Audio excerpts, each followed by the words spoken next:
Jamie Dimon, who is the media's poster child for all things predicted about the markets, a bank president. I don't know. I take that as a little bit of an odd situation, but nonetheless, he thinks there's going to be an economic boom that is going to be fueled by this continuing, non-ending, ever-happening deficit spending. He believes that, like Nancy Pelosi, they have that in common, that unemployment is good, deficit spending is good, debt is good. All of that puts money into the markets because the government continues to spend. They continue to bail things out. They continue to try to fix COVID. They continue to try to increase fear. And with that fear, they increase money being spent.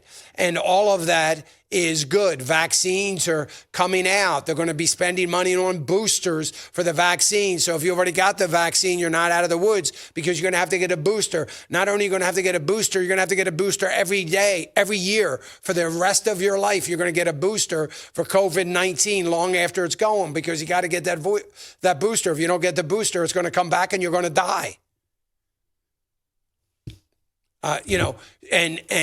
So there are analysts that believe that we've got to continue to spend money, continue to try to fix it, get government larger.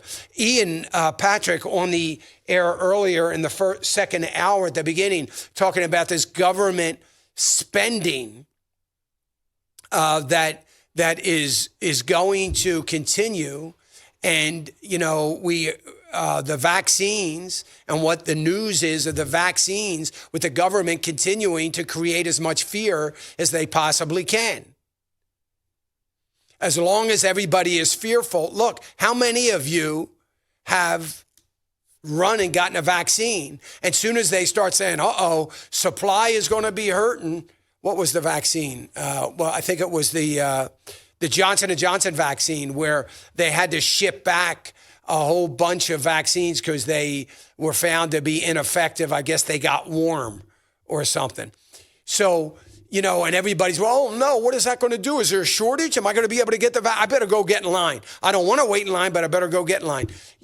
That's playing right into the government's hands. So we're going to continue to see that. So all that to say is I think Jamie Dimon's got a good point. Is the economy going to boom? Now, I disagree with that. But are the markets going to continue to boom? Because Jamie Dimon, he's a banker, so he relates markets to the economy, which in this case are unrelated in my opinion. So he's talking about an economic boom.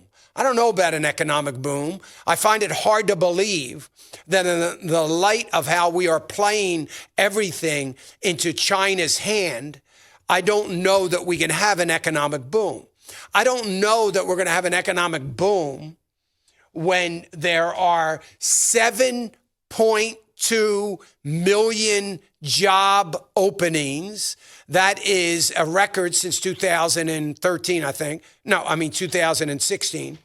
That 7.2 million job openings. We saw 1 million private sector jobs last Friday, and we have this 6% unemployment rate, 7.2 job openings, and if we were to fill all 7.2 job openings, we would still have and still need another 1 million jobs just to get to pre-pandemic levels. Think about it. And the odds of that happening are slim to none.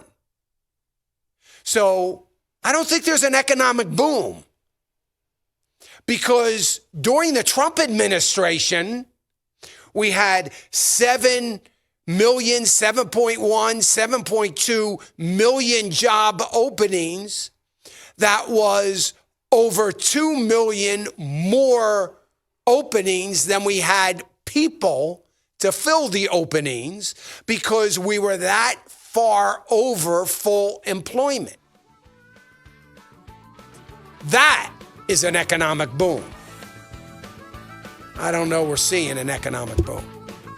Hey, remember to click the subscribe button right here on the screen. And don't forget to hit the notification bell so you'll be notified when new content is added. And more importantly than anything, you don't want to miss all 3 live hours of Financial Issues every day from 9 to noon. And you can watch it on FISM.tv. That's FISM.tv.